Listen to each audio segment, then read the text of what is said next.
2016 OMR প্রকাশ পাওয়ার পর অনেকের মনে অনেক রকম প্রশ্ন এসছে। 2025 এসএলএসটি কি তাহলে বাতিল হয়ে যাবে? যাদের ইন্টারভিউ বাকি আছে তারা কি আর প্রস্তুতি নেবে? নতুন করে নিয়োগ বিজ্ঞপ্তি কি আবার আসবে? এলে কবে? এই সমস্ত প্রশ্নগুলির উত্তর আমরা বোঝার চেষ্টা করব আজকের এই ভিডিওতে।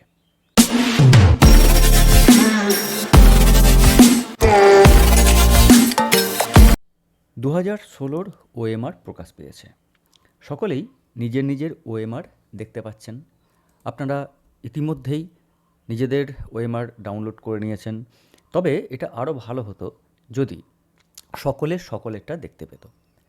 তবে আশা করা যায় যে সরকার খুব শীঘ্রই সে ব্যবস্থাও করে দেবেন। যে কাজ এতদিন কমিশন করেনি তার নতুন সরকার আসার সঙ্গে সঙ্গেই কিন্তু হয়ে গেছে।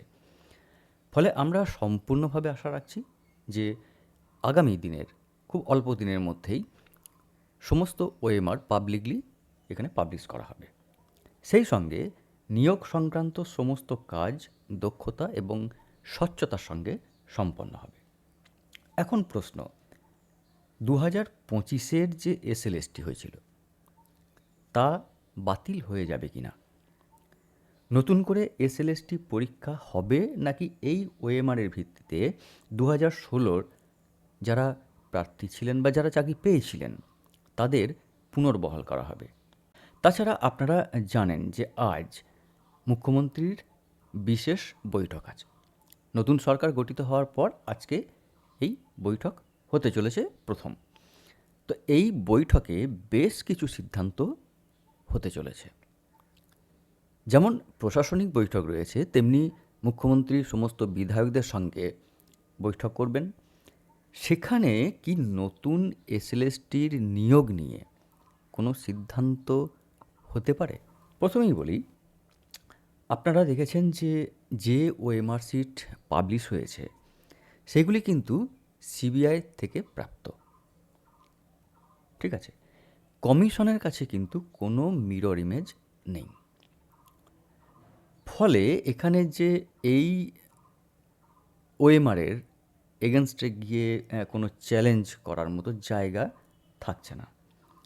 তাছাড়া 2016 সালের যে প্যানেল সেটা বাতিল করা হয়েছিল মাননীয় সর্বোচ্চ আদালতের নির্দেশ করে, এবং সম্পূর্ণভাবে নতুন নিয়োগের নির্দেশ দেওয়া হয়েছিল এবং তার ভিত্তিতেই 2025 এসএলএসটি হয়েছে। এবং আমরা সকলেই জানি যে ওই পরীক্ষার প্রক্রিয়া এখনও চলছে, যে কারণে 2016 যে ওএমআর পাবলিশ হয়েছে তার ভিত্তিতে পুরনো যে প্যানেল সেটাকে রাখা হবে এমনটা কিন্তু মনে হয় না। তবে এ বিষয়ে কোনো দ্বিমত নেই।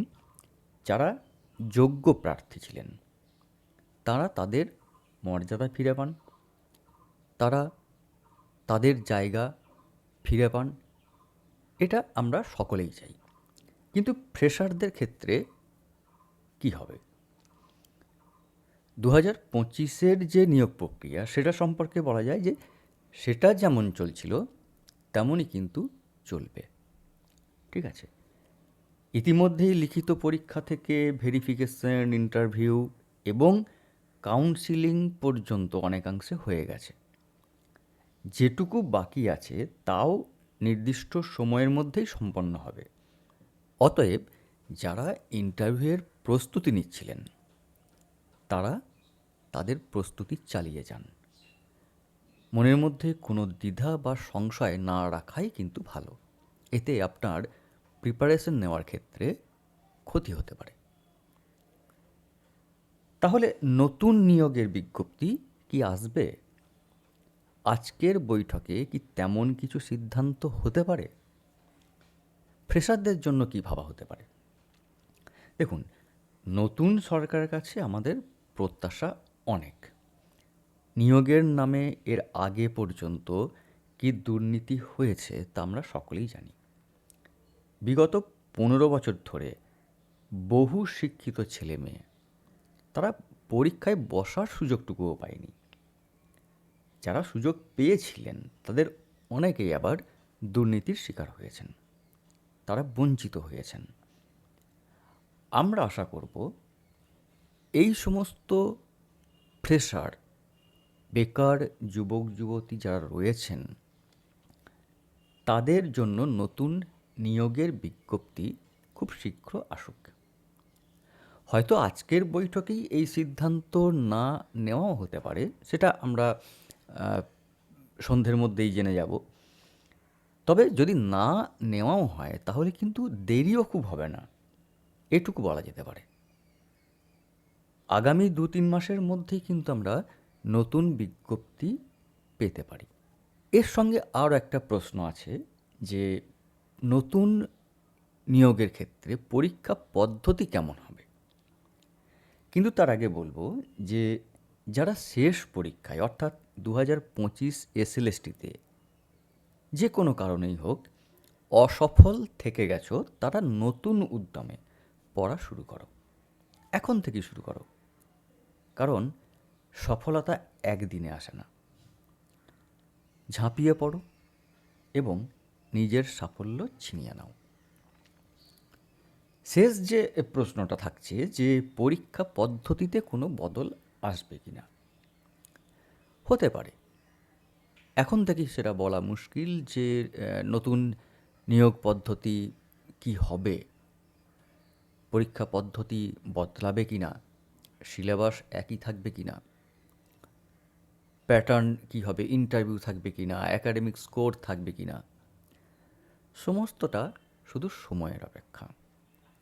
তবে এটুকু বলতে পারা যায় যে খুব শীঘ্রই নতুন নিয়োগের বিজ্ঞপ্তি আসতে চলেছে, সেটা এসএসসির ক্ষেত্রে যেমন পিএসসির ক্ষেত্রেও তেমন। যারা পিএসসি পরীক্ষা দেবে বলে ভাবছিলে তারাও প্রস্তুতি নাও, পড়া এখন থেকে শুরু করো। কারণ মাননীয় মুখ্যমন্ত্রী শ্রী শুভেন্দু অধিকারী মহাশয় কিন্তু প্রথম থেকেই বলে এসছেন নতুন নিয়োগ হবে, টেট হবে, সমস্ত স্কুলে আবার শিক্ষকে পরিপূর্ণ হবে। অতএব আমাদের পরীক্ষার্থী হিসেবে এখন একটি কাজ, নিজের প্রস্তুতি নিয়ে চলা। যাই হোক, এই কথাগুলো বলার ছিল। অনেকেই এই ওএমআর প্রকাশের পর সংশয়ের মধ্যে পড়েছিলেন, অনেকে এই বিভিন্ন রকম প্রশ্ন করছিলেন, তো সেগুলোকে একটা মোটামুটি আমি উত্তর দেওয়ার চেষ্টা করলাম। এই পর্যন্ত। সকলে ভালো থাকবেন। ধন্যবাদ।